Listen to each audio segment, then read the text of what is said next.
आज के लिए प्रेम सूत्र है। प्रेम सृष्टि में उठी प्रथम अनुगूंज है। उसी से जीवन संगीत का प्रारंभ है। प्रेम ही इस संगीत का आधार है, अवलंब है। प्रेम सृष्टि में उठी प्रथम अनुगूंज है। सृष्टि क्या है? ये हमारा पूरा जीवन, जीवन का पूरा फैलाव। ये प्रेम की प्रतिध्वनि के बिना, प्रेम की अनुगूंज के बिना संभव नहीं है। तो इसीलिए सूत्र कहता है कि वो प्रथम अनुगूंज है, पहली। सब ठहरा ठहरा सा, सोया सोया सा जीवन चला जा रहा हो और उसमें फिर आती है प्रेम की अनुगूंज, और उस प्रेम की अनुगूंज में ही जीवन रचा जाता है। प्रथम क्यों? क्योंकि उसी से प्रारंभ होता है। प्रेम की जो संवेदनाएं हैं वो बहुत गहरी हैं। प्रेम भावुकता नहीं है, ये तो हम सब जान ही चुके हैं अनेक अनेक कोणों से देखते हुए कि प्रेम कोई भावुकता नहीं। प्रेम जीवन को रच देने का, जीवन को रचने का एक आयोजन है, सृजन का। प्रेम है तो सृजन होगा, जीवन रचा जाएगा। जीवन में विध्वंस के पार भी सृजन की संभावनाएं देखी जाएंगी। तो इसीलिए जीवन की इस प्राथमिक घटना में प्रेम का शामिल होना होता है। उस सृजन की अभिप्सा के रूप में, सृजन की प्यास के रूप में, सृजन की प्यास के रूप में फिर जीवन आगे बढ़ता है और अनेक अनेक पड़ावों से गुजरता है।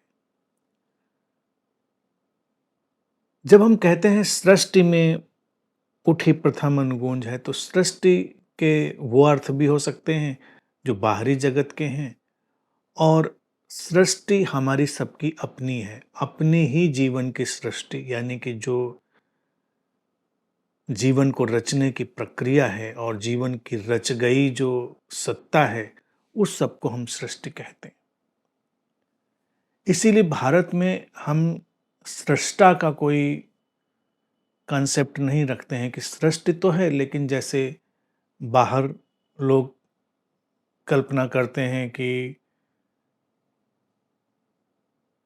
कोई ईश्वर, कोई गॉड उसने रच दिया, संसार को बनाया, मनुष्य को बनाया, सब बनाया। भारत में हम ऐसे रचयिता की बात नहीं करते हैं। हम जानते हैं कि ये अस्तित्व में समाई हुई प्रेम की अनुगूंज है, जिससे जीवन रचा जा रहा है और जीवन अनफोल्ड होता हुआ सबके पास पहुंच रहा है। अब बाकी जीवन का तो हम क्या करें, वो जो है सो है, लेकिन हम अपनी सृष्टि की तरफ लौटें, अपने जीवन की तरफ लौटें, तब हमें दिखाई देगा कि हमारे जीवन में जो ये सब व्याप्त हो चुका है, उस सब में प्रेम की अनुगूंज शामिल है। चाहे वो छुपे रूप में हो, सूक्ष्म रूप में हो, बहुत ही मध्यम हो, लेकिन वो प्रेम की अनुगूंज है। और सूत्र कहता है उसी से जीवन संगीत का प्रारंभ है। जो जीवन में एक संगीत आता है, जीवन में लय आती है, जीवन में प्रवाह आता है, वो उसी अनुगूंज से प्रारंभ होता है। संगीत का अर्थ हमेशा यही ध्यान दें कि ये गाना बजाना, म्यूजिक, यही संगीत नहीं होता। संगीत का अर्थ होता है जीवन का लय में होना। और अगर कई बार तुम्हारा जीवन सचमुच में बहुत संगीतमय हो, जीवन संगीत जिसको सूत्र कह रहा है, जीवन संगीत से आपूरित हो, तब क्या होगा? तो हो सकता है बाहरी संगीत की हमको सुध भी ना आए, बाहरी संगीत के बारे में हम कोई बेचैनी भी अनुभव ना करें। हाँ, कभी ये संभव हो सकता है कि वो जो जीवन संगीत हमने अनुभव किया है, उसकी एक विधायक सकारात्मक अभिव्यक्ति के रूप में बाहरी संगीत भी रच जाए, लेकिन वो संगीत का एक अलग धरातल होगा। उसके रचने वाले और उसके सुनने वाले अलग होंगे। कई बार तो उलट तस्वीर होती है कि जिनके जीवन में संगीत बहुत कम होता है, वो संगीत की तरफ बहुत भागते हैं। वो संगीत की तरफ ज़्यादा आकर्षित होते हैं क्योंकि भरपाई करनी है, जीवन में भरपाई करनी है। जैसे मैं हमेशा कहता हूँ कि अगर जीवन ही कविता बन गया है, काव्य बन गया, तो किसी कविता की हमको ज़रूरत नहीं होती। नहीं है तो हम कवि बन जाएंगे, हम लिखने लगेंगे या हम उनके पीछे भागने लगेंगे। ऐसा ही जीवन संगीत को लेकर है। जीवन संगीत में भी यही प्रक्रिया है कि जीवन में हर चीज, शरीर अपनी लय में, मन अपनी लय में, हमारे भीतर और बाहर की जो सारी व्यवस्थाएं हैं वो अपनी एक लय में। तो जब सब एक लय में, एक संगीत में, एक रिद्म में चल रहा है, वो अभूतपूर्व है और वही जीवन संगीत है।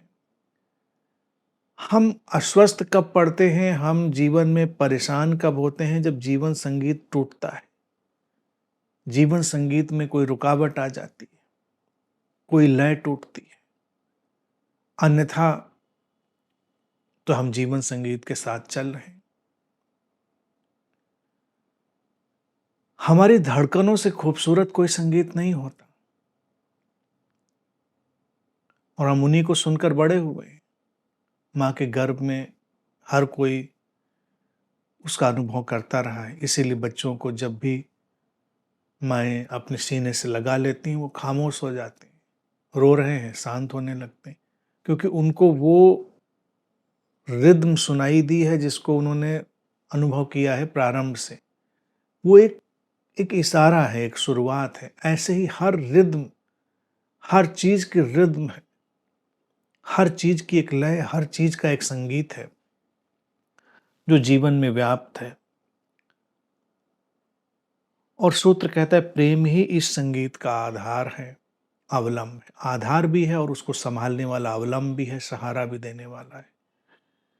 अब यहाँ पर लोगों को लगता है कि प्रेम तो हमेशा दूसरों की तरफ भागती हुई कोई भाव दशा होती है। नहीं, प्रेम जीवन की लय में आ गई एक अंतरदशा होती है। दूसरों को तो हम उसमें शामिल करते हैं, दूसरों के साथ हम उसे शेयर करते हैं, उसको बांटते हैं, लेकिन पहले वो हमारे भीतर होना पड़ता है। अगर वो हमारे भीतर नहीं है तो हम उसको बांट भी नहीं सकते, उसको एक्सप्रेस भी नहीं कर सकते।